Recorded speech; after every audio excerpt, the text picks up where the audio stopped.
Mama died this morning, we got nowhere to go. The words stopped Marcus Trenholm mid-step, right as he reached for the door handle of his black Escalade, parked outside the granite and glass tower bearing his name. He turned slowly. 2 girls stood behind him. The older one, maybe 9, held herself still, shoulders squared like someone used to not being noticed until it was far too late. Her coat was thin, ripped at the sleeve. Her little sister, barely 5, shivered beside her, clutching a worn-out stuffed rabbit missing one ear. For a second, all Marcus could hear was the wind.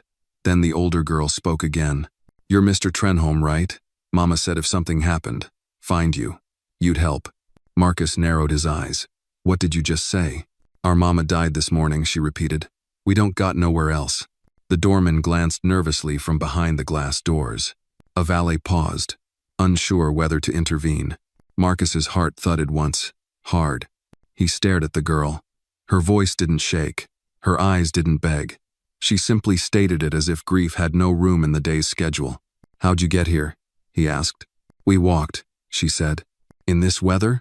"Wasn't snowing when we left," she replied. "We've been waiting for you. Security wouldn't let us in, so we sat over there." She nodded toward a bench outside the building, nearly buried in slush. Marcus glanced at the valet. "Why didn't anyone tell me?" "They tried," the young man said, nervously adjusting his coat. "But I thought they were just kids panhandling." "They weren't." He looked back at the girls. "What's your name?" he asked. "Anna," she said. "My sister's Joelle." Joelle looked up, her cheeks red from cold, lips slightly blue. "Where's your mother now?" Marcus asked, quieter. "At home," Anna said. "On the couch. Still. She ain't moved since last night." Marcus exhaled slowly. The SUV beeped softly, waiting. He had meetings in Houston, a private jet scheduled. His assistant would call any minute to ask why he hadn't left. But instead, he heard himself say, "Why me?" Anna didn't blink. "Mama said you used to know right from wrong, before you got rich. If this moment touched something deep within you, you're not alone." Stories like this remind us of the power of compassion and the courage it takes to do what's right. We'd love to hear from you. Share where you're watching from in the comments below. And if you believe in stories that matter, don't forget to like this video and subscribe to our channel for more heartfelt journeys ahead. That hit him like ice water down the back. He stared at her. How does a child say something like that? "How old are you?" "9, she answered. "But I feel older now." Joelle sneezed. Anna pulled her closer. Marcus clenched his jaw. He could walk away, call social services, let someone else untangle this. But Anna's words lingered in the air between them like frost on glass. "You used to know right from wrong." He pulled his coat tighter and nodded toward the building. "Come inside. You both need heat." Anna hesitated, then guided Joelle past him. They stepped into the marble lobby, boots dripping. The staff looked unsure, but no one moved to stop them. Marcus turned to the valet. "Cancel the car. Call my office. I'm not going to Houston." The valet blinked. "Sir, you heard me." Then he followed the 2 girls into the building toward the warmth, and away from everything he thought he had planned for the day. Whatever this was, it had already started. The elevator hummed as it rose, its sleek chrome walls reflecting the image of Marcus Trenholm still, unreadable, and the 2 girls standing silently behind him. Anna held Joelle's hand tightly. Joelle leaned into her older sister's coat, her eyes heavy with exhaustion. 17th floor, Marcus muttered, almost to himself. "There's a suite there I use for meetings." He didn't look back at them, didn't ask more questions. His mind was moving in 10 directions at once. Logistics, legalities, press risks. The fact that 2 children now stood between him and the life he had meticulously designed to keep clean, silent, and separate. The elevator doors opened with a soft chime. Marcus swiped his access card and led them down a quiet corridor. Plush carpet swallowed their footsteps. At the end of the hall, he unlocked a dark wood door. Room 1702. Inside, leather furniture, oak-paneled walls, a fireplace that ignited with a switch. Modern, minimal, too expensive for anything sentimental. Anna looked around without awe. Joelle glanced at the fire with sleepy relief. "There's a bathroom there," Marcus said. "Towels, soap, warm water." He opened the fridge and retrieved 2 bottles of orange juice, then handed them over without a word. Joelle took hers with both hands. Anna hesitated, then accepted. "Sit," he said, gesturing to the long couch. They did. He poured himself a scotch, something he hadn't done before noon in years. Then sat across from them, glass untouched. "Tell me what happened." Slowly, Anna took a breath. "Mama got sick last week, coughing real bad. Said it was just a cold, but then she couldn't stand upright. We don't got heat in the trailer. Power cuts out a lot." Marcus listened, nodding once. "She said if she didn't wake up one morning, we should find you. Said you were a good man once, that maybe you'd remember how." He flinched slightly, not from the words, but from the way she said them, flat, matter of fact, like grief was just another thing to walk through. "How do you know her?" he asked. "She used to work downtown, cleaning offices. Said she used to clean yours. Never talked to you, just saw you passing by. You smiled once." She remembered. Marcus frowned. That didn't sound like him. Not the him of the last 10 years, anyway. "She said your name like it meant something," Anna added. "Like it was the last safe thing she could give us." He finished his drink in a single swallow. "Did you tell anyone else what happened?" Anna shook her head. "Didn't know who to call. We just waited outside till someone said you were inside." He stood, walked to the window. Outside, snow blurred the city like a shaken globe. He pressed his palm to the glass. Cold, real. "You understand," he said slowly, "that I can't just keep you here. I'm not your family." "We know," Anna replied. "We didn't come to stay. We came so someone would see us." Joelle's voice, small and hoarse, broke the silence. "Mama looked like she was sleeping." "But she wasn't." Marcus turned around. For the first time, his eyes met Joelle's. She didn't cry, just looked at him like she needed someone to tell her she wasn't invisible. He nodded once. "You're not alone anymore, at least not tonight." He moved to the desk and opened his laptop. He hesitated, his fingers hovering over the keyboard, then closed it again. "I'll have food sent up," he said, "and we'll figure things out in the morning." As he picked up the phone to call room service, Anna stood. "We're not asking for pity," she said. "Mama hated pity." Marcus met her gaze. "I know what that looks like, and this isn't it." Anna gave a short nod, as if to say, "Good, we understand each other." He placed the order: grilled cheese, tomato soup, hot chocolate with extra marshmallows. Something simple, something warm. The moment he hung up, Joelle was already asleep on the couch, her head resting in Anna's lap. Anna stroked her sister's hair absent-mindedly. "Do you have kids?" she asked. "I had a son," Marcus answered. "He died." She didn't ask how, just gave a quiet, "I'm sorry," and looked down. He didn't speak for a long time after that. Just sat there. In the silence, with the fire crackling and the cold storm pressing against the windows from the outside world that no longer made sense. When the food arrived, Marcus took the tray himself.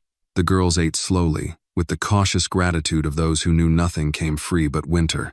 Later, Marcus gave them both fresh pajamas extras from a charity drive he'd once sponsored but never opened. As they changed in the bathroom, he stood in the hall, staring at his reflection in a mirror he usually avoided. He barely recognized the man there, suit sharp, eyes dulled. A stranger to himself. Back in the suite, Anna laid Joelle gently on the pull-out bed. Then she looked at Marcus, her voice lower now. "If we're gone tomorrow," she said, "don't forget we came." He nodded. "I won't." But even as he said it, he knew. They were already etched into him, two dark silhouettes against the snow, two voices louder than any boardroom, any investor meeting, any memory. And for the first time in years, Marcus Trenholm didn't want to be anywhere else. The morning light pressed softly against the windows of room 1702. The snow had quieted, blanketing the city in a rare silence. Inside, Marcus Trenholm sat in the armchair nearest the fire, watching the dying flames and the two sleeping forms on the pull-out bed. He hadn't slept. He hadn't even tried. Anna had curled protectively around Joelle sometime during the night, one arm tucked beneath her sister's head, the other draped over a pillow like she expected to be woken for danger at any moment. Marcus had watched them drift off, watched their breathing slow, their bodies relax. Even in sleep, they didn't look like kids, more like small survivors. His phone buzzed quietly on the table. 9:03 a.m., Karen Maxwell deceased. Confirmed. Died overnight. Cause likely pneumonia. Trailer address was as stated. Children's presence explained. Police notified CPS. He exhaled. They hadn't lied. Not that he ever really believed they did. He rubbed his temples. Then, without thinking, walked into the kitchen, pulled out a pan, and cracked 3 eggs. He hadn't cooked breakfast in years, but something about the quietness of the room made him want to fill it with a scent warmer than grief. When the eggs hit the skillet, Anna stirred. Her eyes opened instantly, alert. She sat up slowly, brushing her braids back. "What time is it?" she asked. "Little past 9. Joelle shifted but didn't wake. "You made eggs?" "I did." Anna stood, stretching. "We're not picky." "I figured." He plated the food without comment. Eggs, toast, bacon from the minibar fridge he never touched. Poured orange juice into 2 glasses, pushed them across the counter toward her. "Joelle can eat when she's up," he said. Anna eyed the meal like it might vanish. "You didn't have to." Marcus gave a half shrug. "Maybe I did." They ate in a quiet only broken by the scrape of forks. It wasn't comfortable, but it wasn't strained either. Marcus watched her for a moment. "You sleep okay?" "I've had worse," Anna said. "That's not really an answer." She looked at him and said evenly, "I don't really get real sleep anymore. Not since Mama started coughing." That landed with more weight than she probably meant it to. Joelle woke halfway through breakfast. She blinked up at them and mumbled something unintelligible. Anna helped her sit up and fed her small bites between sips of juice. Her movements were gentle, practiced, maternal in a way that twisted something deep in Marcus's chest. He glanced at the clock. 9:42. "I'm calling Child Protective Services," he said. Anna didn't flinch. "I figured. They'll come get you by noon. Maybe sooner." She nodded, silent. Joelle looked between them, confusion forming. Marcus cleared his throat. "It's not that I don't want to help. It's just there are rules, processes." "I know," Anna said, but something in her voice wasn't disappointed. It wasn't surprised either. It was used to it. He picked up his phone again, but then paused. "What happens to you after they pick you up?" Anna shrugged. "Depends. Sometimes it's a group home. Sometimes a foster place. Maybe split us up. They say they try not to. But they do." Joelle clung tighter to her sister's side. Marcus stared at the wall, then out the window, then at his own hands, fingers tightening around the phone. "Do you have any other family?" "Number. Mama said people stopped calling after Daddy left. Her sister's in Detroit, but she hasn't written since 2018. The clock ticked. "You shouldn't be in this position," he said. She looked up. "But we are." He sighed and finally made the call. 10 minutes later, the front desk confirmed. CPS would arrive within the hour. Anna didn't speak again. She just helped Joelle finish her toast, cleaned the dishes without being asked, and sat with her sister on the couch, arms wrapped around her. Marcus paced near the fireplace. He kept glancing at the door like it might do something. "What happens to you now?" Anna asked suddenly. He blinked. "Me? Yeah, you called them. You did the right thing. So what do you do after?" He didn't have an answer, because truthfully, he didn't know.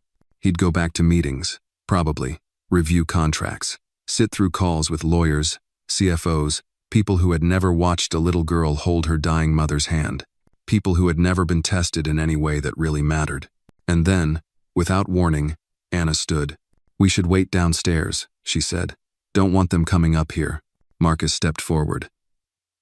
"You don't have to. It's okay," she said. Joelle slipped her hand into her sister's eyes, glossy but dry. "Are we going to another home?" she asked. Anna didn't answer, but Marcus did. "I don't know yet." They were at the door when he stopped them. "What?" Anna turned. Marcus stared at them for a long beat. "I don't want you split up. That's not okay." Anna frowned, unsure. "I can call my attorney, have them stay involved. I can ask to supervise, maybe. Make sure you're placed somewhere together." Anna studied him carefully. "Why?" she asked. "Because I've made a lot of mistakes in my life," he said, "and walking away right now would be another one." She didn't say anything, but she nodded once, and Marcus knew, with startling clarity, that something had shifted. Not just for tonight. Not just for them. But for him too. By the time the woman from Child Protective Services arrived, Marcus had already made 2 phone calls and canceled the rest of his day. Her name was Denise Waller, mid-40s, gray trench coat, clipboard in hand. She entered the suite with the tired look of someone who had seen too many sad stories and didn't expect much new from this one. When she saw the girls seated quietly on the couch, Joelle half asleep against Anna's side, her expression softened but only slightly. "You must be Mr. Trenholm," she said, extending a gloved hand. "Thank you for calling. I understand the children came to you directly." Marcus nodded. "Yesterday afternoon. Their mother passed in the night. I confirmed it with the sheriff's office." Denise glanced at the girls. "And they were alone since then?" "They walked to my building in the storm." Her eyes flicked up, surprised. "In that blizzard?" "Yes," Marcus said. "Anna," he nodded toward the older girl, "said her mother told them to find me." Denise turned to Anna with a gentler tone. "Sweetheart, can you tell me your full name?" Anna sat up straighter. "Anna Maxwell. This is Joelle. She's 5. Denise took notes briskly, then squatted to Joelle's level. "Hi, honey. I'm here to help." Joelle didn't respond.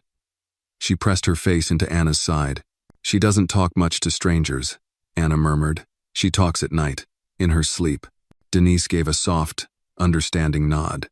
She stood and turned to Marcus. "We'll have to place them today. Temporary foster care, likely. They'll be evaluated together, but I can't promise they'll stay that way. If we can't find one home willing to take both—" "No," Marcus cut in. "They stay together." Denise blinked, surprised. "I've already spoken to my attorney," he said. "Her firm will assist in oversight. I want to be involved in their placement. I'm willing to provide resources, housing, oversight, whatever the system requires." "You're not a relative," she replied, guarded. "Even with influence, it's complicated." "I don't care how complicated it is. I'm not letting them get lost in your system." Anna's eyes widened slightly at that. Denise studied Marcus. "Are you saying you want to become their guardian?" "I'm saying I'm willing to do what's necessary, until their situation is resolved. Mr. Trenholm, this process isn't like acquiring stock. There are hearings, interviews, home studies. It can take weeks, months, sometimes years." "I have time," Marcus said, "and I have space. If this is about paperwork, I can bury you in it." Denise held his gaze for a long moment, then sighed. "All right, I'll mark this visit with a special note. Temporary custody review can begin, but you'll need to go through proper channels. Until then, they come with me. I have no authority to leave them here, even if I wanted to." Marcus's jaw tightened. "Can I follow you?" "You may, but you'll need to stay in the waiting area until they're processed." He turned to Anna. She met his eyes, uncertain, but no longer afraid. "Will you come back?" she asked quietly. "Yes," he said. "As soon as they let me." She nodded. "Okay." Joelle clutched the stuffed rabbit tighter as Denise gently helped them put on their coats. Marcus held the door. Anna looked over her shoulder as they stepped into the hallway. He nodded once. Firm. "I meant what I said," he called after them. "You're not alone." Marcus waited 3.5 hours at the downtown intake center. The place was a cold maze of linoleum floors, plastic chairs, and hushed voices. A family across from him argued in Spanish. A teenage boy with a busted lip paced the hall. Somewhere behind a locked door, Joelle and Anna were being logged, weighed, photographed, processed like packages instead of people. His attorney, Nora Langston, arrived an hour into the wait, blazer sharp, phone constantly buzzing. "I filed a petition for emergency guardianship," she said. "But you'll need to meet a family services advocate, pass a background check, and provide proof of a stable environment. I own the top 5 floors of a building." "Which is fine," she said. "But they'll want more than money. They'll want to know why you're doing this." He didn't answer right away. When he did, his voice was low. "Because I didn't get there in time for my own son. And maybe this time I can do something that matters." She paused, then nodded once. "That'll do." 2 hours later, Denise returned, her expression unreadable. "I've placed them in a temporary home on 45th Street. Siblings, only unit. Good reputation. No guarantees on how long they can stay." I want the address," Marcus said. "I'm not sure that's appropriate." I'll stay outside. I just need to see them walk in safely. She studied him. I've been doing this job 20 years. Most people who offer help like this, they vanish when the ink dries. I'm not most people. Good, she said, because those girls aren't most kids. She handed him a slip of paper. Here, but don't press your luck. Marcus followed her car silently, his Escalade humming behind her sedan. At the foster home, a worn but clean 2-story building, he watched from across the street as Anna helped Joelle out of the car. Joelle looked around, uncertain, until her eyes met Marcus's through the windshield. She didn't wave, she didn't smile, but she didn't look afraid either. That was enough for now. As Denise led them up the stairs, Anna turned once. Just for a second, Marcus gave a small nod. Her shoulders squared, and she followed her sister through the door. Marcus stayed parked there long after the sun dipped behind the skyline. Not because he didn't have places to be, but because sometimes, watching over someone was the only thing you could do. And this time, he refused to look away. It had been 3 days since the girls were placed in the group foster home on 45th Street, and Marcus Trenholm had driven past the building at least a dozen times, never stopping, never going in, just circling, watching, waiting. He hadn't spoken to them since that morning outside the intake center, but something inside him wouldn't let go of the image, Anna looking back over her shoulder, Joelle clutching the stuffed rabbit like it held the last thread of her world together. He hadn't told anyone at the office why he suddenly postponed every meeting. Nora Langston handled the paperwork, legal forms piling on his desk instead of market reports. His assistant, Ben, had asked gently if he was doing okay. Marcus had simply said, "Handle what I asked. The rest can wait." But time didn't wait. Not for children, not for grief. On the 4th day, just after sunset, he parked across from the home again. This time, he got out. The yard was small, fenced in, with an aging maple tree whose bare branches scratched against the side of the building. The windows glowed a faint amber from inside. Somewhere beyond them, he knew the girls were finishing dinner, or brushing their teeth, maybe already curled up for sleep. A place full of strangers, a room with someone else's blankets. He stood near the fence for a long time before he saw movement. Anna. She stepped into view on the 2nd floor, tugging down the shade in the bedroom window. Then, she froze. Her eyes scanned the street and found him. Even in the low light, he saw her tense. Then something flickered across her face. Not relief, not joy, just a quiet kind of knowing. She didn't wave. He didn't either. She turned away, and the shade fell. Marcus exhaled, long and slow. "You're going to get yourself arrested if you keep lurking like this."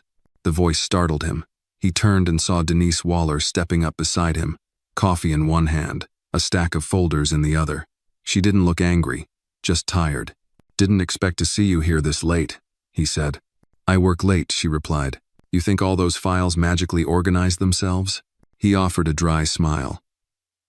"Fair point." Denise sipped her coffee, then glanced toward the house. "They're doing okay." Joelle's quiet. Anna's careful. Smart girl. Watches everything. "She's used to watching," Marcus said. "It's how she protected her sister." Denise gave a small nod. "They've been through hell, Mr. Trenholm. Not just the storm or their mother's death. I looked deeper, there were reports filed about that trailer. Nothing serious enough to trigger a removal, but poverty, instability. Those kids survived more than we knew." Marcus's jaw tightened. "What happens now?" "The review board meets Friday to determine if your guardianship petition qualifies for emergency consideration. If it does, you'll be allowed supervised visitation, and then we move to the next phase. And if it doesn't, then they stay in the system until a long-term placement opens." He looked back at the house. "How long do kids usually stay in these places?" Denise sighed. "Sometimes weeks, sometimes years." He didn't respond. After a moment, she added, "You're not the first wealthy man who's tried to make something right, but you're the first one I've seen who keeps showing up." "I failed someone once," he said. "My son. I don't want to fail them too." She didn't press, just nodded, and started walking toward her car. Halfway there, she turned. "Come to the review Friday. Bring your attorney. Bring a reason better than guilt." He didn't answer right away. Then, "I will." The next morning, Marcus was back at the office, but not for business. Nora was waiting in his private conference room, files stacked in neat piles across the long walnut table. I pulled school records, medical forms, income statements, she said, and drafted a personal affidavit about your intent. But that's not what'll win this. What will? Your story. Not your resume. Not your bank account. You. He exhaled. That's the part I'm least good at. Then get better. Fast. He sat down, picked up the pen, and began writing. He wrote about Owen, his son, the boy who never made it past 12, the accident, the guilt, the silence afterward. He wrote about how he spent years burying himself in numbers and concrete and boardrooms, pretending the world could be rebuilt if you just made enough money. And he wrote about the knock on his SUV door in the middle of a snowstorm and the two little girls who cracked something open he thought was sealed for good. By the end of it, the affidavit was 10 pages long. And it wasn't enough. Good, Nora said, reading it. But you're going to have to say it out loud.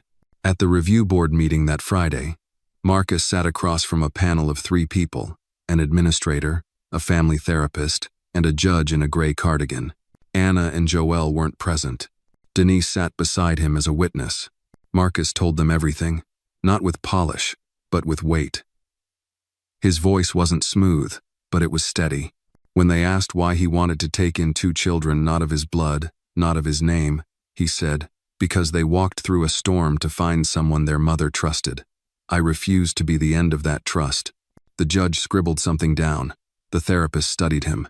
The administrator just folded her hands. We'll deliberate, they said. Marcus stood to leave. Just before he reached the door, the judge called out, Mr. Trenholm. He turned. She said you smiled at her once. That's why she remembered you. Marcus nodded slowly. That sounds like something small. The judge shook her head. Sometimes the smallest things carry the heaviest weight. Outside, Marcus stepped into the sunlight, heart pounding, and for the first time in a very long time, it didn't feel like a verdict was something to fear. It felt like the beginning of something that could finally matter. The phone rang just before dusk. Marcus was standing at the window in his office, staring down at the traffic bleeding through the city like veins of light. He didn't expect it to come so soon. Mr. Trenholm? Denise's voice on the other end was calm, but tight. The board reached a decision. He held his breath. They're granting provisional guardianship. 60 days. Supervised transition. Marcus closed his eyes. Relief didn't crash, it crept in like warmth returning to frozen hands. What does that mean exactly? He asked. It means, Denise said, you'll be allowed to bring them home. Today. With conditions. He didn't wait for the rest. 15 minutes later, Marcus pulled up to the foster home on 45th Street. He parked, crossed the yard with long strides, and knocked on the door like he already belonged there. A kind-faced woman named Miss Rita answered. We were expecting you, she said, her voice carrying both caution and curiosity. Marcus stepped into the modest home clean, slightly cluttered with toys and textbooks.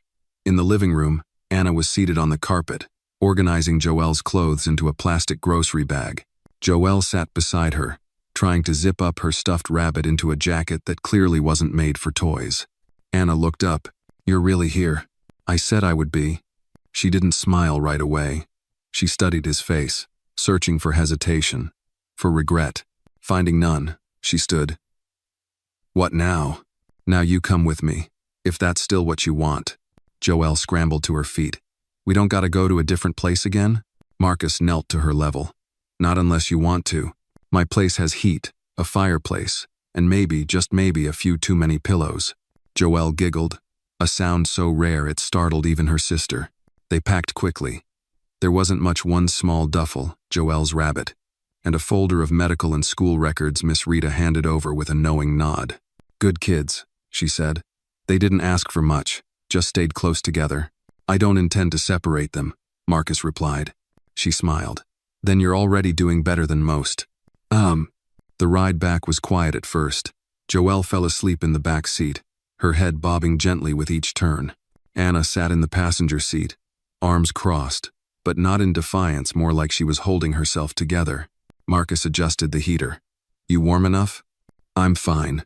You don't have to pretend. She didn't answer. Just looked out the window. After a moment she said, What if they take us back? You mean after 60 days? She nodded. Then we give them a reason not to. What kind of reason?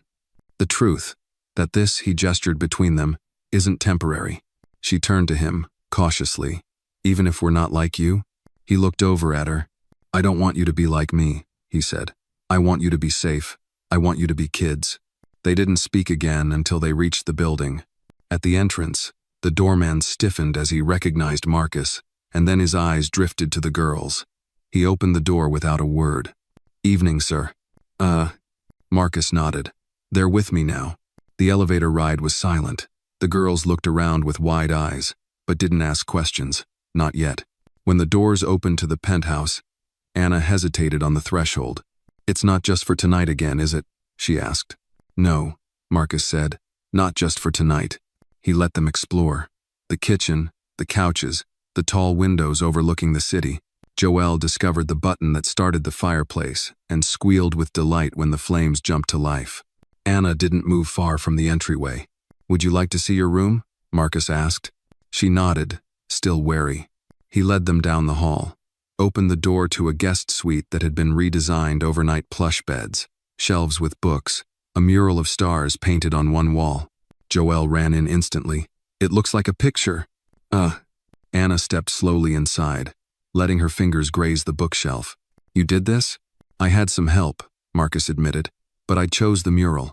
Anna turned to him. Why stars? Because when everything else is dark, you can still find your way if you look up. She blinked, then looked back at the wall. Joelle jumped onto the bed and hugged a pillow bigger than she was. Is this really ours? She whispered. Marcus smiled. For as long as you'll have me. Later that night, after the girls were in pajamas and Joelle was already asleep beneath the covers, Anna stepped out into the living room. Marcus was there, staring out the window again. I don't like sleeping with the light off, she said. He nodded. I'll leave the hall light on. She shifted her weight. Do you have nightmares? Sometimes. What do you do when you get them? I get up, walk around, make coffee, remind myself I'm still here. Anna looked down. I used to crawl into bed with Mama, even when I said I was too big. You're never too big for comfort, he said. She nodded once, and for the first time, she took a step closer. Good night, Marcus. He turned to her, surprised. It was the first time she'd said his name. Good night, Anna. She turned and padded softly back to her room. And in that quiet moment between the firelight and the open hallway door, Marcus Trenholm felt something shift again. Not like before. This time, it wasn't the weight of responsibility. It was the warmth of a home beginning to stitch itself together. One yes at a time. The first Sunday morning in Marcus's penthouse arrived with pale gold sunlight seeping through floor-to-ceiling windows. The city was unusually quiet, the streets below muffled in the hush of early winter. Marcus was already in the kitchen, wearing a plain gray sweater and jeans, a far cry from his usual tailored suits. He cracked eggs into a bowl, the rhythmic tap against porcelain oddly soothing. As he whisked, he glanced over his shoulder at the closed bedroom door where Anna and Joelle now slept. Except they weren't sleeping anymore. Joelle wandered into the kitchen first, her rabbit tucked under one arm, hair sticking up in all directions. She rubbed one eye and climbed onto a stool like she'd lived there her whole life. Morning, Marcus said softly. Is it Sunday? She asked, voice groggy. It is. Do we go to school today? Not today, he said, flipping the omelet. Today we make pancakes too big for the plate. Joelle smiled. Mama never let me have more than one pancake. She said sugar makes me loud. Marcus chuckled. We'll risk it.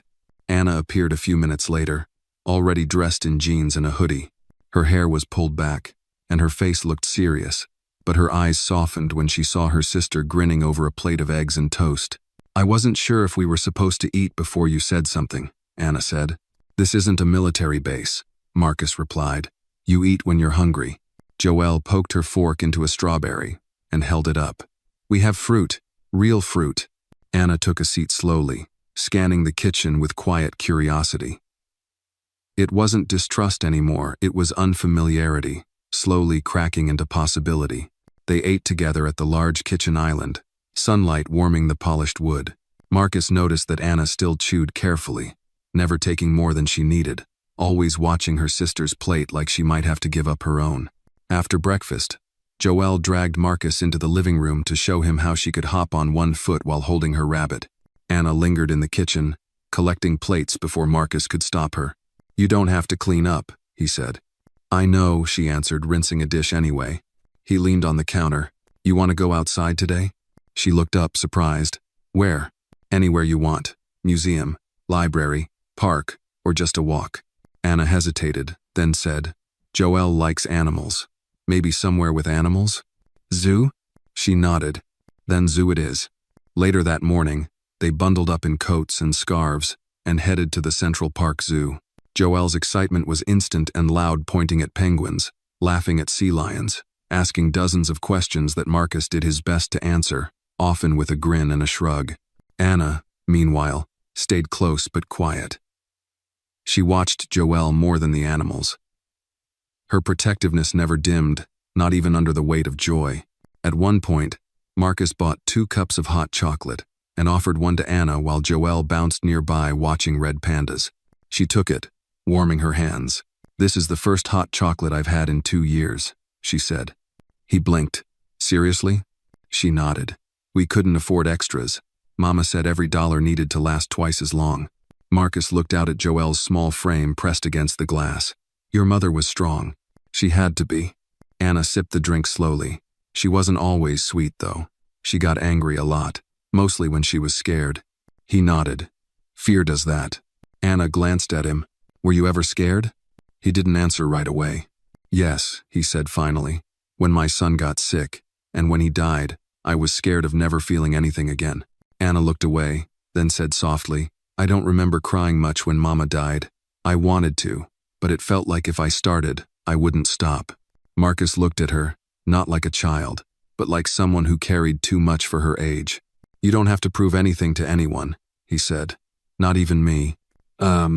They stood in silence a while longer, watching Joelle pretend to speak penguin.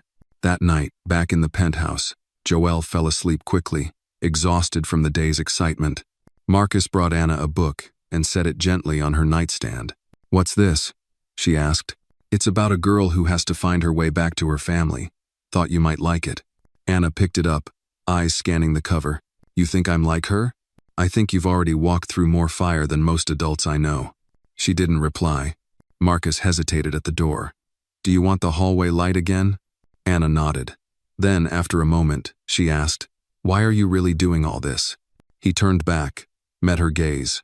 "Because I want to be someone who doesn't walk away again." She stared at him a moment, then nodded once. "Okay." Marcus switched on the hall light and stepped out. In the darkness of the room, Anna opened the book, her fingers trailing the edges of the pages. Outside the window, the city shimmered. And inside, for the first time since her mother's death, Anna didn't feel like she had to keep one eye open. Not tonight. Not in this place. And maybe, just maybe, not ever again. The elevator chimed softly as Marcus stepped out onto the lobby floor of his building, coat collar turned up against the early February wind seeping through the revolving doors. It had been 2 weeks since the girls moved in. 2 quiet, learning weeks where morning routines grew from cautious glances to shared glances, where Joelle began humming at breakfast and Anna finally asked for seconds. Marcus never said it aloud, but something about the rhythm of their presence gave his life a steadiness he hadn't known he needed. That morning, as he returned from a short grocery run, the doorman, James, leaned over with an unusual expression on his face. "Mr. Trenholm, that man you were asking about, he showed up again." Marcus stilled. "Which man?" "The one who came around last week. Tall, mid-40s, kind of rough-looking. Said he was asking about someone named Anna." A slow, cold pressure built in Marcus's chest. "Did he give a name?" James nodded. Nathan Maxwell." Marcus clenched his jaw. "What did you tell him?" "I said I didn't know anything. I didn't tell him the girls were here. I swear." "Good. If he comes again, you send him away. And call me. Immediately." James hesitated. "Should I be worried?" "I don't know yet," Marcus said, "but I'll find out." Upstairs, Anna was seated at the counter doing homework. Joelle was sprawled on the rug, drawing animals that looked suspiciously like the ones from the zoo. "Hey," Marcus said gently, "can we talk for a minute?" Anna looked up, sensing the shift in his tone. "Sure." He nodded toward the hallway, and she followed him into the study. He closed the door behind them. "I need to ask you something." he began. About your father. Anna's face went still. Her eyes hardened slightly, not angry, just wary. What about him? Someone came by the building. Said he was looking for you. His name's Nathan Maxwell. She didn't respond for several seconds. Then, voice low, she said, He's not our father. Marcus's brows lifted. But you share the last name. He was Mama's ex, Joelle's dad. Not mine, not really. He left before Joelle was born. Showed up once when Mama got sick, asking for money. Said he wanted to make things right. But all he did was scare Joelle. Marcus felt a sharp chill crawl up his spine. Did he hurt her? He asked. Anna hesitated again. Not physically, but she had nightmares after. Mama told him never to come back, and he didn't. Until now, I guess. Marcus was quiet for a beat. Then he said, If he tries to reach out again, I'll make sure it's through legal channels. You don't have to see him unless you want to, and I won't let anything happen to Joelle. Anna looked at him then, really looked, and for the first time, there was something close to trust in her expression. Thank you, she whispered. Later that night, after Joelle fell asleep with her arms flung wide like a starfish, Marcus stood by the fireplace with Nora on speakerphone. This Nathan Maxwell has priors, she said. Nothing violent, but 2 counts of fraud and a suspended license for Dewey. Can he claim custody? Only if he files and proves paternity, Nora said. And even then, we can challenge it, especially if Anna and Joelle both testify he's a threat or unfit. He hasn't filed yet? Not yet, but if he's showing up uninvited, he might be testing the waters. Marcus stared at the flames. I want to be ready if he does. You're already doing more than most. After the call, Marcus found Anna sitting in the dim kitchen, nursing a cup of tea too big for her hands. She looked up as he entered. Can't sleep? Didn't try, she said. Too many thoughts. He sat across from her. You don't have to be the one keeping watch anymore. I know, she said, but her fingers curled tighter around the mug. Then she said something he didn't expect. I don't want to go back into the system. You're not going back. If he files something, we fight. She swallowed hard. Promise? Marcus leaned forward. With everything I've got. And for the first time since they met, Anna gave him a small, honest smile. The next day, Marcus filed for permanent guardianship.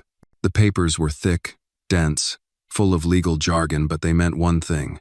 He wasn't leaving room for question. The battle line was drawn. That afternoon, Joelle came home from school with a piece of paper clutched in her hand. I drew our house, she said proudly. See, that's me, and that's Anna, and that's you. Marcus bent to look. It was a tall rectangle with big windows, stars in the sky, and 3 stick figures holding hands beneath it. He pointed at himself. That's me? Joelle nodded. You're the tallest. You hold both our hands so we don't blow away. Marcus swallowed hard. Anna, standing behind her, watched the exchange in silence. Then she walked over, picked up a magnet, and stuck the drawing to the refrigerator. Looks good there, she said softly. And just like that, without ceremony, without a word more, the apartment became something more than a place. It became theirs. The knock came on a Thursday afternoon. It was sharp, deliberate. The kind of knock that made Marcus pause in mid-conversation and glance instinctively toward the front door. He was on a Zoom call, finalizing a construction contract in Arizona. The engineer on the other side of the screen was talking through blueprints when Marcus raised a hand and said, I need a moment. He rose from the desk and walked through the penthouse, the weight of unease growing with every step. Anna and Joelle were still at school. He had just checked their classroom camera feeds an hour earlier. Nora had promised to call if anything moved with the guardianship paperwork. This wasn't her knock. When Marcus opened the door, the hallway seemed colder than usual. Standing outside was a man he had never met but immediately recognized. Nathan Maxwell. He was thinner than expected. Greasy hair, wiry build, brown leather jacket zipped halfway up over a gray hoodie. His hands were stuffed into his pockets, but his stance was casual, even confident. Mr. Trenholm, right? He said, lips curling into a forced smile. Name's Nathan Maxwell. Marcus didn't reply. He didn't open the door wider. Nathan continued. I figure it's time we had a conversation, man to man. I don't think we have anything to talk about. Marcus said evenly. Oh, I think we do, Nathan replied, his eyes glinting. About Joelle and Anna. I hear they're staying with you now. Sweet kids, especially the little one, always had a soft spot for her. Marcus's jaw tightened. They're safe here. That's all that matters. Nathan leaned a bit closer, lowering his voice. See, that's the thing. I'm her father, Joelle's. Legally or not, I'm blood, and I got rights. You have a record, Marcus said sharply. 2 fraud charges and a suspended license. You haven't shown your face in years. You don't get to walk back in and make demands. I'm not demanding, Nathan said, lifting his hands. Just asking. Maybe we work something out. I get to see her now and then. No lawyers, no court dates. You scratch my back, I disappear. Marcus narrowed his eyes. Are you trying to blackmail me? Nathan smiled. Blackmail's such an ugly word. Marcus stepped forward, closing the space. Get off my property. If I see you again near this building, near the girls, I won't be as polite. Nathan's smile vanished. You think just because you've got a shiny apartment and a fat wallet, you can play daddy? I'm not playing anything. I'm protecting them. And if you come near them again, I'll bury you in so much legal fire you'll choke on the ash. Nathan's jaw twitched, but he didn't push further. You're making a mistake. Marcus didn't answer. He simply shut the door. He stood there for a long moment, breathing hard, listening to the silence that followed. No footsteps, no retreating echoes, just a cold quiet pressing in around him. He pulled out his phone and called Nora. He was here, he said. Nathan Maxwell. I'll file for a restraining order immediately, she replied. Was there any threat? Nothing direct, but it's coming. He wanted a deal. He wanted access. Do the girls know? Not yet, Marcus said, voice low. I didn't want to scare them. Marcus, if he files a claim, he won't win, Marcus said. I won't let him. That evening, the girls returned home to the smell of cinnamon rolls and jazz playing softly from the kitchen speaker. Marcus was at the stove, stirring a pot of soup, when Joelle came running in. Guess what? I read a full book today, all by myself. Marcus knelt and opened his arms. That's amazing. Joelle wrapped him in a hug. Anna followed behind more slowly, watching his face with quiet intuition. She could sense something was off. She always could. Later, after Joelle was tucked into bed and drifting off, Anna came to the living room where Marcus sat with a book he wasn't really reading. Something happened, she said. Not a question. Marcus set the book down. You're right. Someone came to the door today. Nathan. Her face darkened. What did he want? To see you, or make me let him? He hinted at threats. Then left. Anna crossed her arms. He's not going away.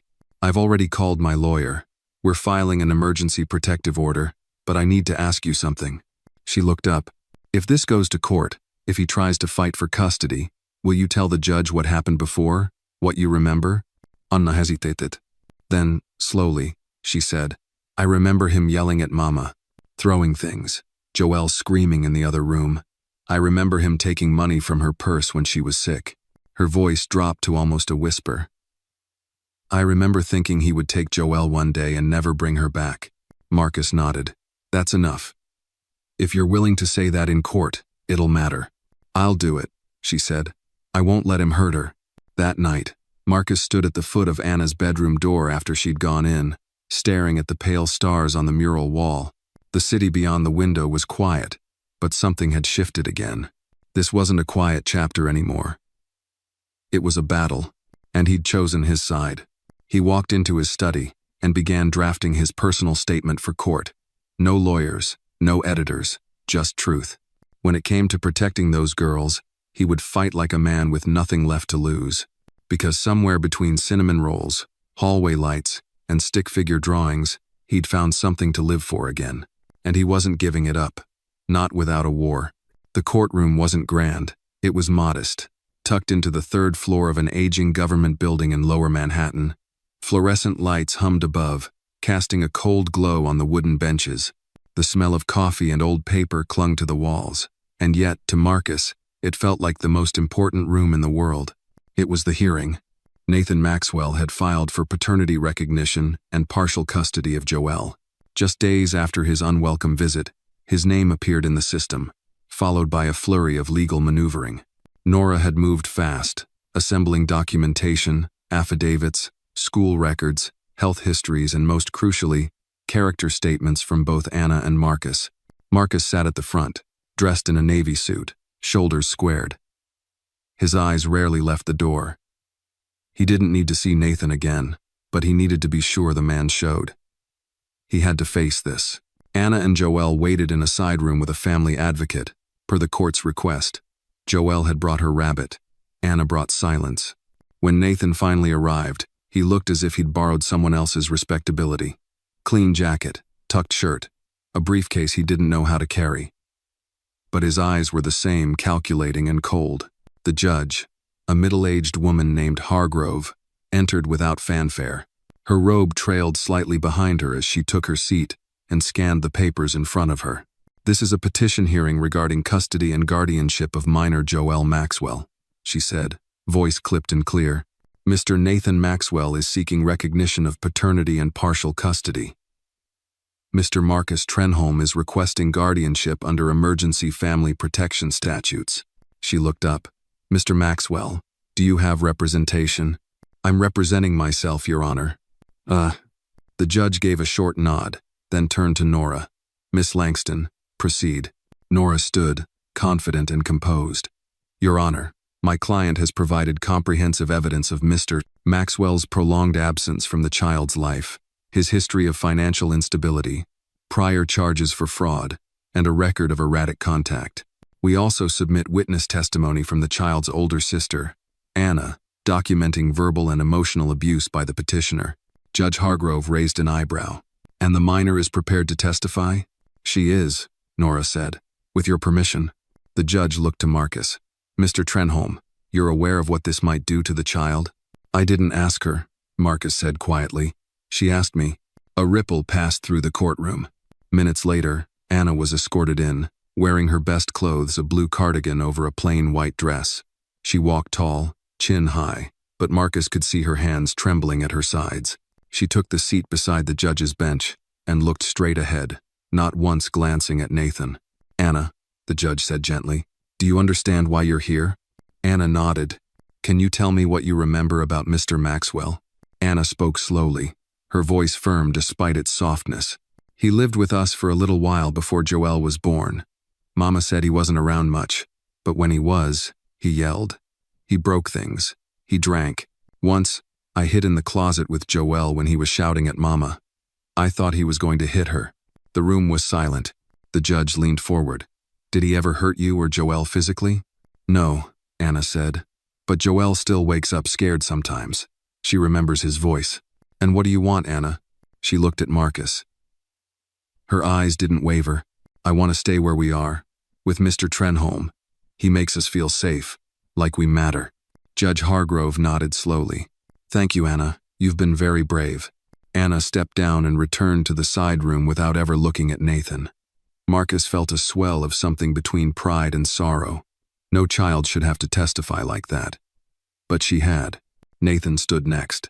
His voice was a mix of bravado and desperation. "I just want to be part of her life," he said. "I messed up, sure, but people change. That man," he pointed to Marcus, "he's rich. He can buy anything. I'm her blood. That should count." The judge studied him carefully. "It does count, Mr. Maxwell, but so does time, and care, and absence." She turned to Marcus. "Do you wish to speak?" Marcus stood. He walked to the front and looked at the judge, not grandstanding, just steady. "I met those girls on a freezing night. They had no one else. I didn't step in because I wanted to play savior. I stepped in because their mother once trusted me with a kindness I never repaid." He paused, letting the weight of that settle. "I lost a son years ago, and I thought my heart was done with parenting. But Anna and Joelle, they brought something back. I don't want to replace anyone. I just want to give them what every child deserves: stability, warmth, a future." He looked briefly at Nathan. "And I won't let anyone threaten that." Judge Hargrove was quiet for a long moment. Then she spoke. "This court recognizes the emotional testimony presented today. It also recognizes the legal complications. Mr. Maxwell, you have the right to file for paternity testing. But given the absence of prior involvement, and the clear concern for the child's well-being. I am granting Mr. Trenholm continued emergency guardianship, with permission to apply for full custody. This order will stand pending further review. Nathan slumped. Marcus exhaled, tension finally breaking. When Anna returned to his side, she didn't say anything, just slid her hand into his. Joelle burst from the advocate's arms a moment later, rabbit in tow, and wrapped herself around Marcus's leg. "Do we get to go home now?" she asked. He knelt. "We do." As they walked out into the sunlight, the wind bit at their faces, but it didn't feel quite so cold. Not anymore. They were walking out of fear, into something real, and the doors behind them closed not on a chapter but on a threat that would never define them again. February gave way to March with a reluctant thaw. Snow still clung to the edges of sidewalks like old memories refusing to melt, but the air had changed, less bitter, more patient. And inside Marcus Trenholm's penthouse, life had begun to resemble something steady. The court hearing hadn't solved everything. Nathan could still appeal. But for now, the girls were safe. And in the fragile quiet of days that followed, Marcus realized just how much beauty there was in ordinary routines. Every morning, Anna set her alarm 15 minutes before Joelle's. She would tiptoe to the kitchen and help Marcus prep lunchboxes, slicing apples with the kind of focus most adults didn't possess. Joelle, meanwhile, had taken to starting every day with the same sentence. "Do I get to come home again today?" "Yes," Marcus would say, smiling even when the question stung. At night, after homework and dinner and giggles over dessert, they read books together. Sometimes Joelle would drift off in the middle of a page, her head tilting against Marcus's shoulder. Sometimes Anna stayed up later, asking quiet questions about things like taxes or voting or what happened if someone forgot their social security number. One night, she asked him, "Do you think we'll ever stop checking shadows?" Marcus looked over from the sink where he was washing dishes. "What do you mean?" "You know," she shrugged, drying silverware. "Like, waiting for someone to show up, to take us away." He dried his hands. "You might always look for shadows, but maybe one day, you'll realize they're shorter than they used to be." She didn't reply, but that night she left her bedroom door slightly ajar, not wide open like before, just enough. 2 days later, a letter arrived. It was from the family court. Marcus opened it slowly, his fingers careful. Nora had warned him it was coming, a formal update on Nathan's rights.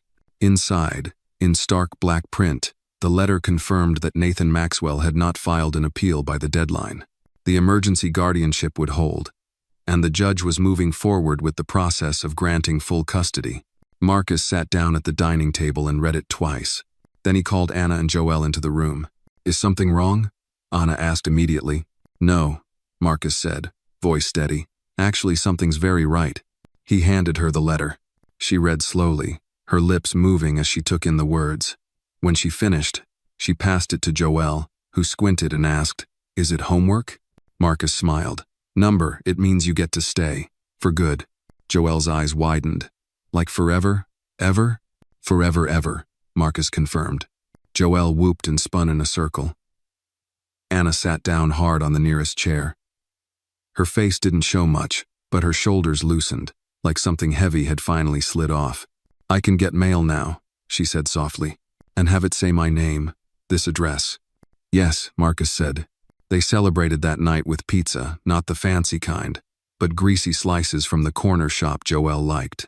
Marcus let them drink soda and stay up late watching old cartoons on VHS tapes he had stored away and never used. Somewhere during the second episode, Joelle climbed onto Marcus's lap and fell asleep, her head tucked under his chin. Anna curled into the far end of the couch, her feet under a blanket, eyes half closed but watching them with a quiet reverence. Marcus didn't move. He thought about all the homes he'd built in his career, skyscrapers, lofts, office towers, but none had ever felt like this. None had ever wrapped around him like a promise. A week later, Marcus received a call from Nora. "You'll want to sit for this," she said, and that tone, half excited, half wary, made his heart tick a little faster. "Go on." The judge is granting a final review of custody within the next 30 days. And she's asking for one last home evaluation. Standard procedure. Marcus nodded. "We're ready." But that night, after he tucked Joelle into bed and turned off the lights, he found Anna standing by the window, arms crossed. You okay? He asked. I saw a black car outside today. Same one as last month. Marcus's heart skipped. Did you see who was in it? Number just parked across the street. He walked to the window, looked out over the quiet block. Nothing unusual now, just lights and shadows. But the echo of her worry clung to the room. I believe you, he said. She nodded but didn't move. Then she said, even if the court gives you custody, it doesn't mean people like Nathan go away. Marcus put a hand on her shoulder. Number, but it means we don't have to fight alone anymore. She turned toward him, eyes searching. You won't send us away if it gets complicated. His voice didn't waver. There's no complication big enough for that. Anna finally looked away from the window. Okay.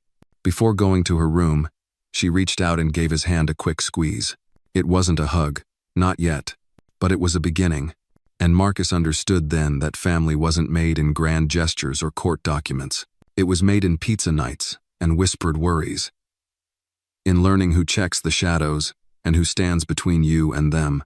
The home evaluator arrived on a brisk Wednesday morning, her black boots clicking sharply against the marble floors of the penthouse lobby. Her name was Clara Davis, a tall woman in her late 50s with silver-streaked hair, clear green eyes, and a clipboard that seemed permanently attached to her left hand. She had an efficient manner, but her smile was warm, genuine, not performative. Marcus appreciated that. He'd spent the night before scrubbing every inch of the apartment, even though it didn't need it. Anna had caught him rearranging throw pillows for the 5th time, and had simply said, she's coming to meet us, not the furniture. Still, Marcus couldn't help himself. This visit mattered. Mr. Trenholm, Clara greeted as he opened the door. Thank you for making time. Of course. Please come in. The girls were seated at the kitchen island when Clara stepped in. Joelle wore a pink dress and pigtails, legs swinging beneath the stool. Anna had chosen jeans and a sweater, her hair neatly braided. Both looked calm, but Marcus could feel the undercurrent of nerves. Clara noticed too. I know home evaluations sound like something out of a detective novel, she said lightly, but I'm just here to understand your world. That's all. May I sit? They all gathered around the kitchen table. Clara opened her file, scanning the initial documents. I've reviewed your preliminary guardianship paperwork, Mr. Trenholm. Impressive file. But today's not about papers, it's about people. She turned to Joelle first. Joelle, what's your favorite thing about living here? Joelle didn't hesitate. The big bathtub. And Marcus makes pancakes with chocolate chips in them. Clara smiled. Chocolate chip pancakes. That's a high standard. Joelle nodded seriously. And we don't have to whisper here. Clara tilted her head. Did you have to whisper before? Joelle looked at Anna, unsure. Anna spoke up. Our last apartment had thin walls. Mama was sick. She needed rest. We got used to being quiet. Clara wrote something down. And what about now? Anna met her eyes. Now we laugh sometimes. Out loud. The evaluator nodded and turned to Marcus. And you? How has this experience changed your life? Marcus posed. He'd prepared for this question, but the answer he gave was unfiltered. It brought me back to life, he said simply. After losing my son, I thought I'd closed that part of my heart. But these girls, they gave it back. A reason to care. To hope. Clara studied him, then said, would you mind if I took a short walk through the apartment alone? Of course, go ahead. She walked through slowly, noting details. The girls' bedrooms were neat, filled with small signs of comfort stuffed animals, artwork, school papers proudly taped to walls. Joelle's rabbit, well-fed and curious, sniffed her shoes. In Marcus's office, she paused at a photo of a young boy, his son, clearly smiling in a baseball uniform. When she returned, her expression was unreadable. Just one more question, she said, returning to the kitchen. What's a normal day here like? Marcus let the girls answer. We get up, Anna said. Make breakfast, go to school. Marcus picks us up if he's not working late. We do homework, Joelle chimed in. And then sometimes he reads to us, or we watch old movies. Clara wrote something, closed the file, and said, thank you. This was very encouraging. As she gathered her things, she added, the judge will have my report by next week. I'll make sure to recommend this home as both suitable and nurturing. Joelle gave a tiny cheer.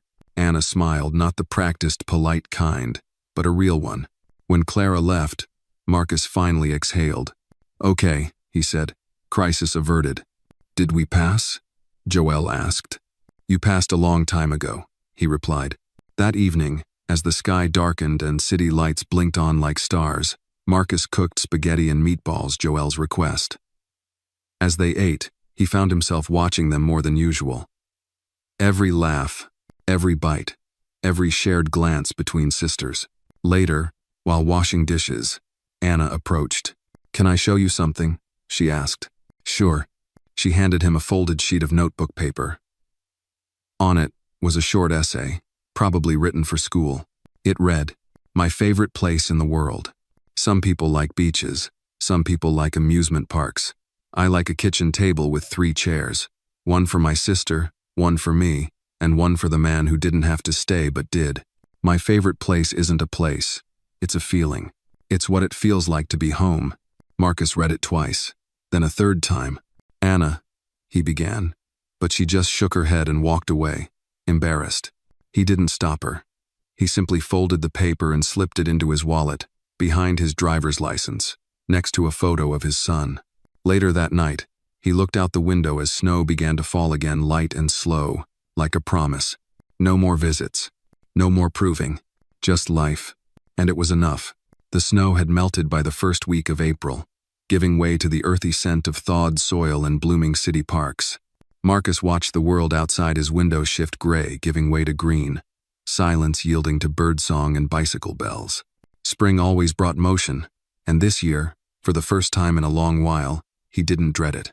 One Saturday morning, as he finished making coffee, Joelle came bounding into the kitchen wearing her sparkly rain boots, even though the sun was out. "Can we go to the library?" she asked, breathless. "Anna said we could, and I want to get the book with the dragon and the girl who talks to it." Marcus looked over her head at Anna, who leaned against the doorway with a quiet grin. "She's on a mission," Anna said. Marcus smiled. "Then let's go before she loses steam." The library wasn't far, 10 blocks through a budding park and past a corner cafe where Marcus always ordered one too many muffins. The girls skipped ahead, pointing out squirrels and arguing over whether clouds looked more like dinosaurs or popcorn. It was the kind of morning Marcus used to think only belonged to other people. Inside the library, Joelle made a beeline to the children's section. Anna took longer, hovering in the biography aisle. Marcus wandered toward the periodicals, flipping through old issues of Architectural Digest until a familiar voice behind him said, "Didn't expect to see you here, Marcus." He turned. Standing behind him was Alex Linford, an old friend from a former life. They'd gone to college together, built skyscrapers together, and lost touch sometime after Marcus lost his son. Alex wore a sleek coat and the confident air of someone who still sat on advisory boards and took midday calls from mayors. "Alex," Marcus said slowly, "it's been a while." 6 years, Alex confirmed. "You disappeared. I needed space. I figured. Word was you'd sold everything. Didn't think you'd be hiding in a library." Marcus gestured toward the girls, now huddled on a beanbag. "I'm not hiding. I'm parenting." Alex followed his gaze. "Yours? In every way that counts." Alex studied him. "You always did things big. I guess this is no exception." Marcus didn't respond. Alex shifted. "Actually, I came looking for you. We're launching a new urban housing project revitalizing older neighborhoods with sustainable models. I could use a voice like yours again, someone who actually cares about the soul of buildings." It was tempting. The old itch stirred, the one that came with blueprints and budgets, and the thrill of shaping skylines. "I appreciate that," Marcus said, "but I have something more important now." Alex nodded, but there was a flicker of disbelief in his eyes. "Let me know if you change your mind. We're breaking ground in July." He handed Marcus a card, then left with a polite smile and a purposeful stride. Marcus turned back toward the girls. Joelle waved a book in the air victoriously. Anna gave him a look that said she'd seen the whole exchange and would ask about it later. On the way home, they stopped for ice cream. Anna didn't ask about Alex until they were seated on a park bench, cones dripping in the sun. "Was that someone from before?" she asked. "Yes," Marcus said honestly. "We used to work together. Is he why you looked sad for a second?" Marcus hesitated. He reminded me of who I used to be. Do you miss it? He thought about it, then shook his head. I miss parts of it, but not more than I love what I have now. Anna seemed to accept that. She took a slow lick of her cone, then asked, would you do it again? Take us in, I mean. In a heartbeat, Marcus said. Even if I knew every hard part. Anna didn't reply. But when Joelle finished her cone and smeared chocolate on her cheek, Anna reached over with a napkin and gently wiped it away. That evening, after the girls went to bed, Marcus sat on the balcony, Alex's card still in his pocket. The city buzzed below, a heartbeat of opportunity and ambition. He could return. He could build again. But he already was brick by quiet brick. Within the walls of a home filled with laughter and cautious hope. He didn't need more skylines. He had found his legacy in the shape of two girls who had taught him how to live again. And for the first time, he was ready to stop running from the past and start building towards something lasting, not in steel or glass, but in love. April slipped into May like a whispered promise. Days grew longer, and the wind no longer cut. The windows in the penthouse stayed open now, carrying in the sounds of the city and the music Joelle played when she thought no one was listening. Marcus had settled into a rhythm he never expected. School mornings, reading nights, Sunday pancakes, and the constant surprise of finding new joy in simple things. But life had a way of pressing on old scars when you least expected it. It was late on a Thursday night when it happened. Marcus had just finished reviewing a set of pro bono plans for a community garden his foundation was helping fund. The girls were asleep. The dishwasher hummed in the background. Everything felt still until he heard it. 3 knocks. Soft. Sharp. At the service entrance of the apartment. He froze. Very few people knew that door existed. It was primarily used by staff, maintenance, and those trusted enough to carry keys to parts of Marcus's life few ever entered. He rose, quietly, and crossed the floor.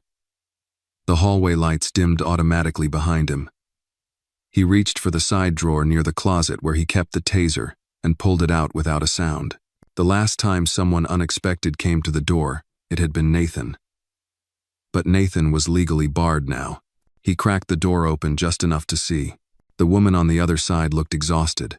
Pale face, red-rimmed eyes, dark curls pulled back into a frazzled knot. She wore a worn beige coat and held nothing but a manila folder clutched tightly against her chest. She looked like someone who had been cold for a long time, even in warm air. "Mr. Trenholm?" she asked, voice raspy. Marcus didn't open the door any wider. "Who are you?" "My name's Kendra Williams. I used to be a friend of Mariah, Joelle, and Anna's mother." Marcus's heart missed a beat. Kendra looked down. She didn't have many friends left by the end, but I was one. I promised her I'd stay away. She didn't want the girls pulled in more mess. But I found something, and I think you need to see it. She held out the manila folder. Marcus took it slowly, his fingers brushing the edge. The moment he touched it, he knew. This wasn't just paperwork. It felt heavier than that. Kendra stepped back. "I don't want anything. Not money, not attention. I just want to know those girls are safe. And if this folder can help them stay that way, you'll know what to do." Marcus looked at her again at the weight she carried in her eyes, the finality of her stance. "Why now?" "Because I saw Nathan 2 nights ago. Drunk. In a bar across from my old apartment. He was bragging to a man in a cowboy hat that he'd finally found leverage. He said you were rich but naive, that you'd fold if you knew the truth." "What truth?" Kendra gave a broken smile. "I don't know the whole of it, but what's in that folder, it might tell you more than she ever could." Marcus nodded. "Thank you." She turned, already stepping into the hallway shadows. "Will you be okay?" he called after her. She paused. "I've been okay before. I'll find a way again." The door shut softly behind her. Marcus stood there for a long moment, folder in hand. Then he walked to his study, sat at his desk, and opened it. Inside were letters handwritten, some in Mariah's familiar cursive, others in a blocky print he recognized from old mail. Nathan's. There were receipts, hospital invoices, a birth certificate with suspicious edits, and at the very back a worn photo of a baby. On the back, Mariah had written in faded pen. Not his, not Nathan's, but I couldn't tell her. She was too little. Marcus read that sentence over and over. Not his? He flipped back to the birth certificate. Joel's. And next to the father's name, blank. Marcus sat back in his chair, breath knocked from him. Joelle wasn't Nathan's daughter. He should have felt relief.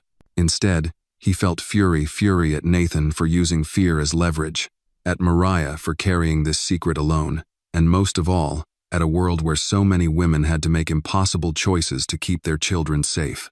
The next morning, Anna found him at the kitchen table, coffee untouched, folder still open. "What's wrong?" she asked. Marcus looked up at her, so composed, so steady for her age. He held out the folder. She read, slowly, her fingers trembling. When she looked up, there were tears in her eyes, not fear, but something like release. "I always thought," she whispered. "Joelle doesn't look like him. She never had his eyes." "She doesn't," Marcus said. Anna reached for the photo of the baby. "Do you think we'll ever know who her real dad was?" "I don't know," Marcus said honestly, "but we'll make sure he isn't the one who defines her." Anna nodded. Later, when Joelle woke up, they didn't tell her everything. Not yet. But Marcus did hug her a little tighter, and when she asked if he'd still read to her before bed, he said, "Always." Because in that moment, there were only two things that mattered. She was safe, and she was loved. And now, he had the truth to make sure she stayed that way.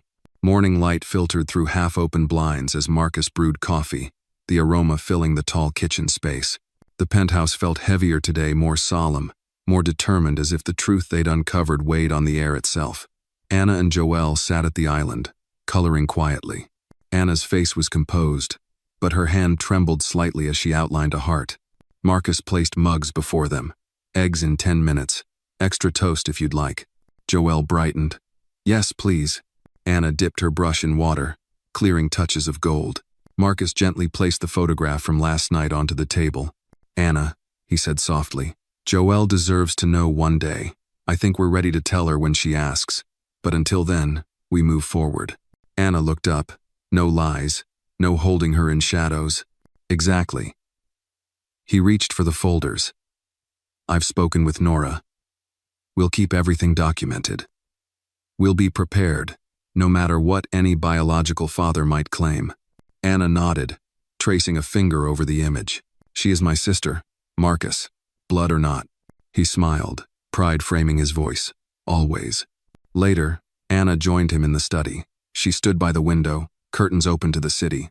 Birds chirped outside, marking spring. "I thought you'd want to hear this," she began, handing over a blank notebook. "This is mine now." Marcus turned it over, surprised by its crisp pages. "For Joelle," Anna explained, "where she can write things later, feelings, memories, drawings." Marcus swallowed. "This is beautiful." She shrugged, refusing praise, but he saw tears brimming in her eyes. She needed this space. They both did. "I'll get it bound," he said. "Leather, maybe. Make it something she can keep forever." Anna smiled briefly, then turned away. That afternoon, they visited a community center in Queens, funded by Marcus's foundation. He'd organized a volunteer day for local kids to build planter boxes for a school garden. The girls tagged along, cautious but curious. Marcus watched Anna peel off gloves and paint a plank with deliberate strokes, her brow furrowed with concentration. Joelle chased neighborhood children between tables, laughter echoing brightly. An older woman paused at the garden table. "Your Trenholm?" Marcus nodded. "Marcus, I just want to say thank you," she said, voice soft but strong. "This garden will feed more than bodies. It'll feed hope." Marcus exhaled. Behind him, Anna had paused, looked up, meeting the woman's gaze. Their eyes held a quiet exchange, strength, healing, purpose. That night, the girls slept early. Marcus brought Anna to the living room, handing her a plate with a small piece of cake. "Want to keep working on the story?"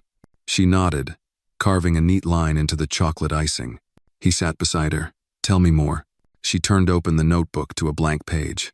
"I want to write about our first night here," she said. "How it felt like falling, but someone caught us." She paused, then whispered, "You're that someone for us." Tears filled Marcus's eyes. He swallowed them. "Can I write that?"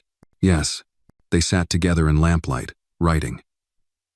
He realized the home they built wasn't just safety, it was trust, consistency, the promise that they wouldn't fall again. Just before dawn, Marcus stepped onto the balcony. Anna's chair was empty. Joel's door was silent. He stared up at the sky, turning pale violet, and felt unmoored. But inside him, something solid was anchoring.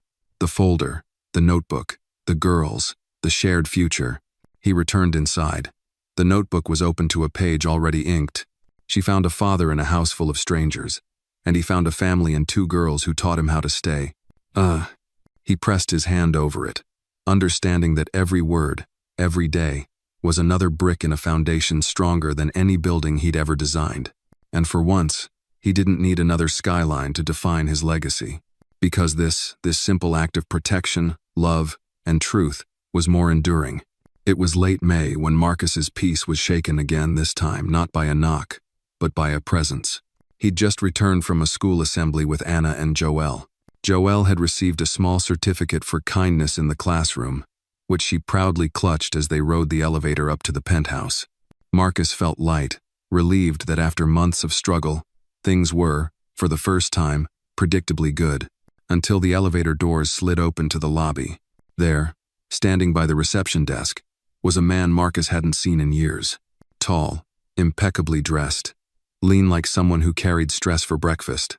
His eyes were a sharper version of Joel's gray-blue, focused. The man turned at the sound of the elevator and locked eyes with Marcus. Anna tensed beside him. She felt it too. "Mr. Trenholm?" the man said, stepping forward. "I think we should talk." Marcus immediately stepped in front of the girls. "Who are you?" "My name is Daniel Ross." The man extended a business card. "I believe I may be Joel's biological father." Time slowed. Joel looked up. "Is he?" "No," Marcus said firmly, handing her the certificate. "Go upstairs with Anna, now." Anna didn't argue. She took Joel's hand and silently pulled her into the elevator. The doors closed. Marcus turned back to Daniel, heart pounding. "How did you find us?" "I didn't," Daniel replied. "I found Mariah's friend, Kendra. She gave me a folder. She had no right. She said I had every right to know if my daughter was alive and safe." "She's not your daughter," Marcus snapped. Daniel's jaw tensed. "Maybe not in practice, but I have DNA, Marcus, and a growing sense that I've missed 8 years of her life." Marcus held his ground. "What do you want?" "I want to know her. I'm not here to fight you or take her away. I just want to talk." Marcus eyed him carefully. "You knew about her?" Daniel's voice softened. Mariah and I. We had a brief thing. I was overseas when she disappeared. When I came back, she'd changed her number. I thought it was just over. I never knew she was pregnant." Marcus's grip on his keys tightened. "And now?" he asked. "I'm a father, Marcus. I have a son from a different marriage. I've made mistakes, but I want to do something right." "You want to parachute into a child's life? One who doesn't even know your name?" "No," Daniel said, slowly. "I want to be a part of her story, quietly, respectfully. With your permission." Marcus didn't answer. He couldn't. A part of him wanted to grab Daniel by the collar, tell him to disappear. Another part, a quieter one, heard something genuine in the man's voice. Regret, resolve. "I need time," Marcus said finally. Daniel nodded. "I understand. I'll leave you this." He handed over a sealed envelope. "My contact, a letter for her. You decide if she ever reads it." Then, without another word, Daniel turned and left. That evening, Marcus sat on the edge of his bed with the envelope in his hands. He didn't tell the girls. Not yet. But the letter sat heavy on his nightstand. Anna knocked softly. "Can I come in?" He nodded. She sat beside him. Was that him? Marcus didn't play dumb. "Yes." She looked at the envelope. "What will you do?" "I don't know." Anna folded her hands in her lap. "If it were me, I'd want to know. Not right away, but eventually." He looked at her, this girl who had survived so much, who spoke with more wisdom than many adults he knew. "He says he doesn't want custody." "He'd be a fool to try," Anna said. "She belongs here. But knowing who you are, it matters." Marcus reached for her hand. "You're right." She smiled sadly. "I usually am." The next day, Marcus met with Nora. She reviewed the documents Daniel had left, verified his identity. She was cautious but pragmatic. "Legally, he has no standing," she said. "You are Joel's guardian. That won't change unless you permit it. But Emotional truths are rarely bound by legal definitions. Marcus nodded slowly. Do I let him in? That depends, Nora said, on whether you believe he can give Joelle more than he might take. Marcus sighed.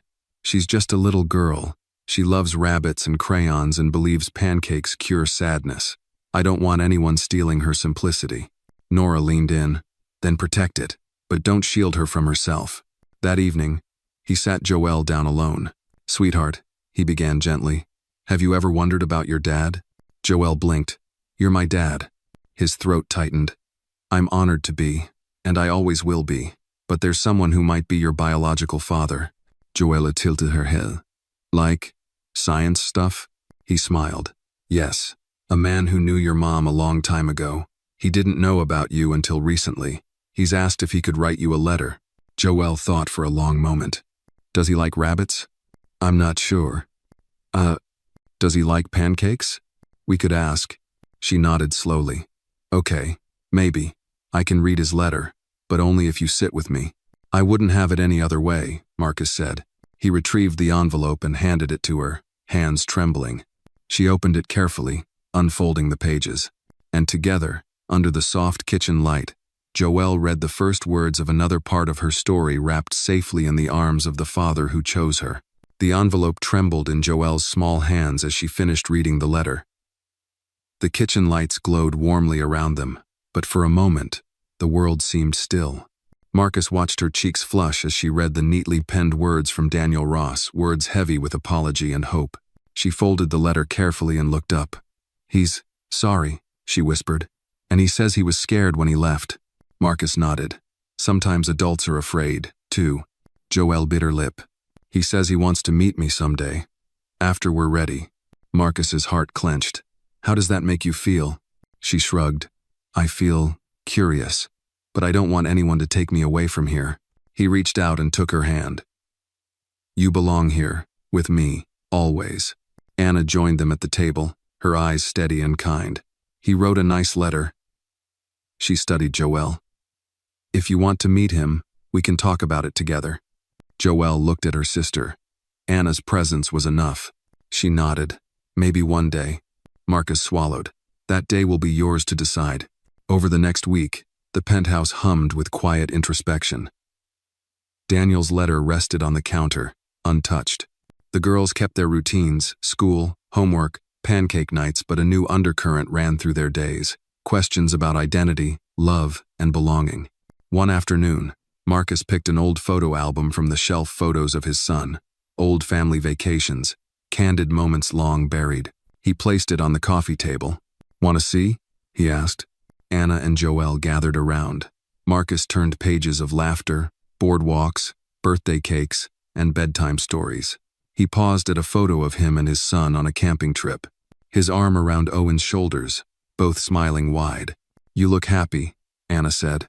We were, Marcus replied, voice soft. That happiness, it taught me how to love. I lost it once, but you girls helped me find it again. Joelle touched the picture.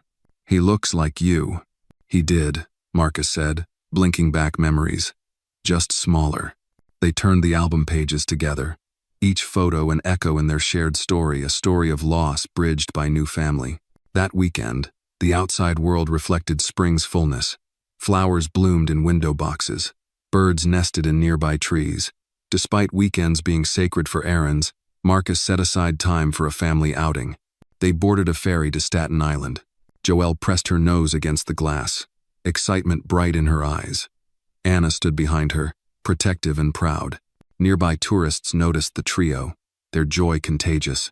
When they reached the island, they wandered through a park of blooming gardens and wildflower trails. Marcus carried a picnic basket. Anna spread a blanket under a cherry blossom tree. They ate sandwiches, fruit, and cookies. Joelle giggled when a squirrel tried to snag her crumb-filled paper plate. Anna took photos, capturing moments of real peace. Afterward, they found a small playground. Joelle raced Marcus down a slide. Anna helped her over a climbing frame. Their laughter bright, unguarded echoed around them. Marcus watched, stomach tight with gratitude. This was what he had fought for, moments like these. That evening, dinner conversations shifted. I want to finish Daniel's letter, Anna said quietly. Even if she never meets him, writing helps. Marcus nodded. Maybe you can read it in your journal tonight. And later, tucked in her room, door slightly ajar, Anna wrote in a soft voice. Sometimes we chase ghosts to find ourselves. I want to be the one who chooses what to keep and what to let go. Monday morning, Nora called with updates. The judge approved the final guardianship paperwork. The legal part is done. Unless Nathan appeals, unlikely now, you're officially Joel's sole guardian. Marcus exhaled. Thank God. At dinner tonight you might tell the girls. Closure's important. He agreed. That evening, after chores and jokes over dishes, Marcus gathered them. I got good news today, he began. Joel's eyes lit up. Are we officially a family now? Yes, Marcus said, smiling. And that letter from Daniel, that's our choice to keep or share, whenever you're ready. Anna nodded. I wrote in my journal. I know he's part of our story, but he doesn't own it. Joel looked from Marcus to Anna. I want to keep his letter, but I don't want him here yet. That's perfectly okay, Marcus said, hugging her then Anna. They stayed in the kitchen a while longer, planning spring break activities. A family, choosing life together. Later, Marcus stepped onto the balcony, the city lights twinkling. He thought of his old friend Alex's card. He thought of Daniel's letter. He thought of the girls asleep behind him. He took a last look at the skyline, the buildings he once built, the empire he left behind, and felt no ache for what he'd given up. He had far more important work now.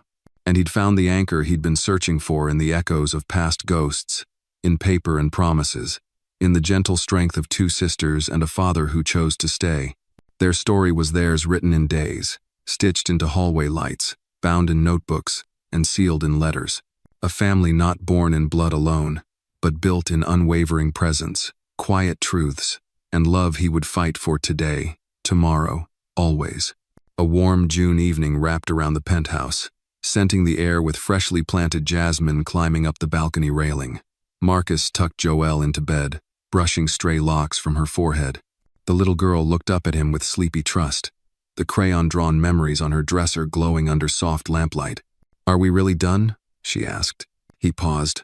What do you mean? She yawned. Safe. Everything's okay. Marcus tucked in the blanket, smoothing it across her feet. Yes, sweetheart. We're home. She smiled and drifted off. Marcus lingered, watching her chest rise and fall, listening to the soft hum of the city beneath, steady, familiar, forever changed. Down the hall, Anna's door opened. She appeared in a blue nightshirt, notebook clutched in hand. Can I sit? She asked, voice gentle. Of course. She climbed onto the armchair across from his desk. Wordless, she held out her notebook. Inside were pages of drawings, poems, finally finished, to my father, the man who came back. Her words were jagged but heartfelt. He swallowed, touched by both her trust and her honesty. This is beautiful. Anna nodded, perching on the edge. I start school full-time next week. I've been nervous. Why? Because that's real life, she said. Real teachers, real friends, no one else but me. Marcus leaned forward, heart thumping. You're ready. She looked down. But what if I mess up? He reached across, lifting her chin. You won't. They sat together in silence. The weight of unspoken love and pride filled the air more than words could. The next morning, Marcus arranged a small celebration in their living room. Balloons. Cupcakes. Fresh flowers in simple vases. A banner read, New Beginnings. Anna and Joelle giggled as Marcus handed out cupcakes and juice. Their cheeks were bright, their eyes eager. First day jitters? He asked Anna, ruffling her hair. She nodded. Joelle pressed a cupcake into Anna's hand. You'll be great. Anna smiled, squeezing her sister's hand. They took a family photo on the couch, Marcus's phone balanced precariously on the coffee table. Joelle leaned on his lap, Anna beside them. When the timer beeped, he ran to join them, collapsing in laughter as the picture snapped. That afternoon, the three of them walked to the school gate. Anna held her bag straps tight. Joelle carried her rabbit Tully, stuffed under her arm. Their teacher, Mrs. Henderson, greeted them with a warm hug and a clipboard full of name tags. This is Anna and Joelle, Marcus said. Mrs. Henderson smiled. Welcome. You're going to learn so much this year: stories, art, science, friendship. Anna glanced at Marcus. He knelt and whispered, "Stay curious." She nodded. Joelle added, "And brave." He hugged both. "I'll be right here when you get home." The next hours passed quietly. Marcus returned to the penthouse, closing the door behind him and letting out a long breath. The house was empty. But it wasn't lonely. It was full of potential, of stories yet to be written.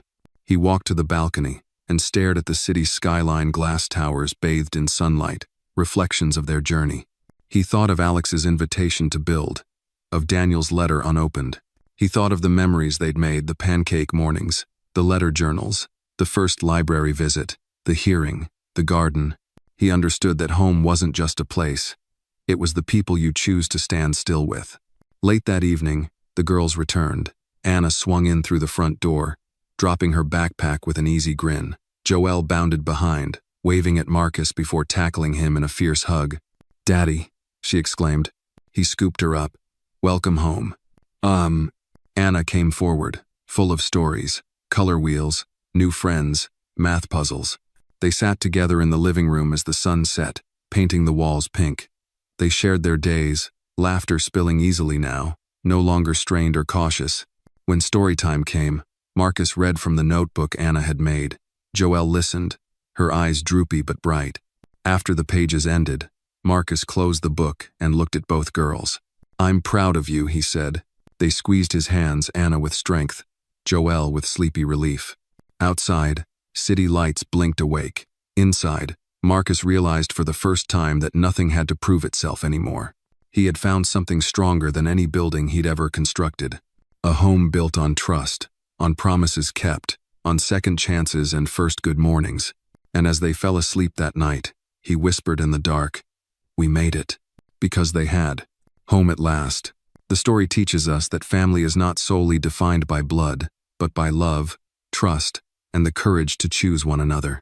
It reminds us that healing often begins with listening, that strength comes from showing up, and that the quiet acts of protection and kindness can build a home stronger than any structure. Most of all, it shows that even in the face of loss and uncertainty, hope can grow when we let love lead.